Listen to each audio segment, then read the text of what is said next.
Nuevo bloque en Entre Líneas y nos vamos a ubicar para hablar de economía. Así es. Sí, de lo que dejó el aspecto económico del discurso de Milei, pero también sobre cómo está el panorama económico, porque hay mucho debate sobre esto. Sí, hay grandes discusiones, ¿no? Hay grandes El último discusiones. disparador de los últimos días fue Cavallo, Claro, por ejemplo. que dijo, bueno, acá si no se corrigen algunas cuestiones, Y fortalecen las reservas, ¿no? Ahí puso puede el haber foco. problemas, una especie de devaluación traumática, dijo, ¿no? Claro, bueno, hay muchos que están hablando del atraso cambiario, de la necesidad de actualizar el tipo de cambio.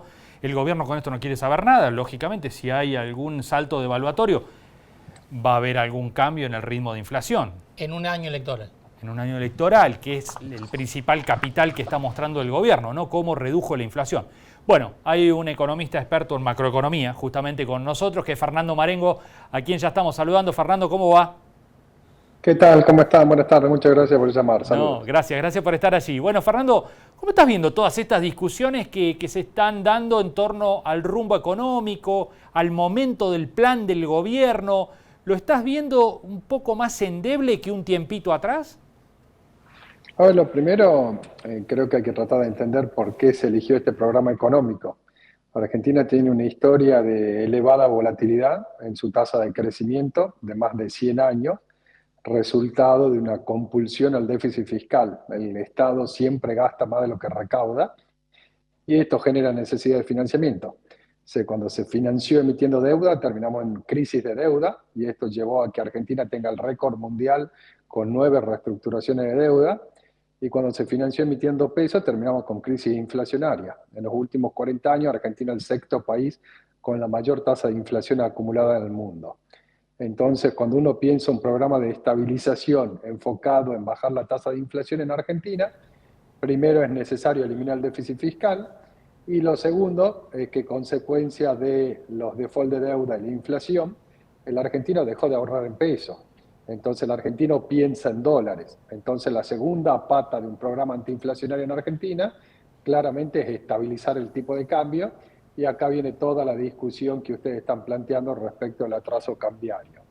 Ahora de nuevo, un programa antiinflacionario en Argentina tiene condición necesaria la eliminación del déficit fiscal y la estabilización del tipo de cambio y creo que el gobierno eligió el programa correcto y lo está implementando de la manera correcta. Fernando, ¿vos ves algún tipo de riesgo como el que señala Cavallo de una devaluación traumática si no se toman algunas medidas?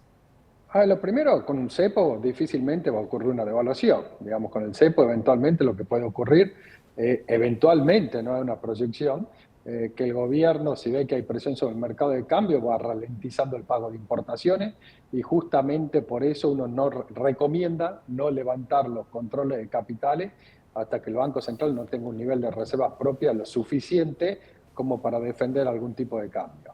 Entonces, la verdad, lo que sí puede haber es presión sobre la brecha cambiaria, obviamente, porque cuando los países ponen controles de capital, lo que hacen es controlar el mercado oficial, pero después aparecen mercados paralelos. Ahora, de nuevo, siempre hay que tener presente que para demandar dólares hacen falta pesos y la cantidad de pesos que hay circulando en la economía argentina está en niveles mínimos desde la explosión de la convertibilidad. Claro. Fernando, ahí hay un punto que es clave y que también hay mucha expectativa general, que es el acuerdo con el fondo, ¿no? En esto de tratar de consolidar reservas para tener a dónde bancar de alguna manera, bueno, cualquier inestabilidad que se pueda producir. ¿Cómo estás viendo lo del acuerdo con el fondo? ¿Te parece que puede ser algo inminente? A ver, el Fondo Monetario reconoce los logros macroeconómicos del año pasado en Argentina, pero le asigna ese logro al ajuste fiscal, no a la estabilidad de tipo de cambio. Entonces, lo que uno escucha generalmente de la línea del Fondo Monetario es que es necesario ajustar el tipo de cambio o que no estarían dispuestos a hacer desembolso de dinero fresco para defender un nivel de tipo de cambio. Personalmente creo que es no entender la historia argentina, donde cuando se mueve el tipo de cambio, eso pasa a inflación, y más temprano que tarde volvemos a tener, entre comillas, el problema cambiario, y empieza la historia argentina, que es una historia de devaluación, ajuste de tarifas, ajuste de salario, y cuando terminó de dar la vuelta a la calecita de precio relativo, ¿qué decimos? Y hay que devaluar de nuevo. Entonces, cuando uno quiere entender la historia argentina, es básicamente eso, una devaluación, ajuste de tarifa, ajuste de salario, y después que hay que devaluar de nuevo, y así venimos hace 70 años. Con lo cual, creo que el escenario base con el Fondo Monetario es uno donde el fondo lo que hace es un programa para rolear los vencimientos de deuda. Creo que es muy poco probable que el fondo desembolse de fondos frescos que permitan levantar el control de capitales con el actual esquema cambiario, que creo que es el correcto para controlar la inflación. Fernando, hay mucho movimiento en la economía a nivel mundial, sobre todo por las acciones que está llevando adelante Donald Trump, presidente de Estados Unidos. ¿Pensás que puede afectar de alguna manera el programa económico argentino, esta guerra comercial en la que se ha embarcado Trump con algunos países muy importantes? A ver, Argentina hace poco más de un año tenía un riesgo país que era 6 veces el promedio de América Latina. Y hoy Argentina tiene un riesgo país que es 1,5 veces el promedio de América Latina. Digamos, hace un poco más de un año, cuando el riesgo país era 6 veces el promedio de América Latina, Argentina estaba en otra galaxia. Lo que le pasaba al mundo no impactaba en Argentina. Obviamente que cuando empezás a reducir el riesgo país y empezás a parecerte algo más a una economía normal, cuando hay cimbronazo en el mundo empieza a tener impacto en el mercado local, y eso lo venimos viendo en la última semana con mercados financieros más volátiles que empiezan a tener impacto en Argentina, obviamente con las particularidades que tiene el caso argentino. Pero sí, obviamente, en la medida que Argentina empieza a parecerse algo más a una economía normal y se va reinsertando de alguna forma en el mundo, lo que pasa en el mundo empieza a tener impacto. Concretamente puede haber algún golpe en las commodities que sería en un lugar sensible de la Argentina, ¿no? A ver, yo esto separaría en 3 partes. Lo primero, hay mucha gente que habla en Tratado de Libre Comercio con Estados Unidos. En realidad, todos los productos que Argentina exporta de manera considerable a nivel macroeconómico son los mismos que exporta Estados Unidos. Entonces, un Tratado de Libre Comercio con Estados Unidos, la verdad que no veo que vaya a ser algo que solucione al sector externo argentino.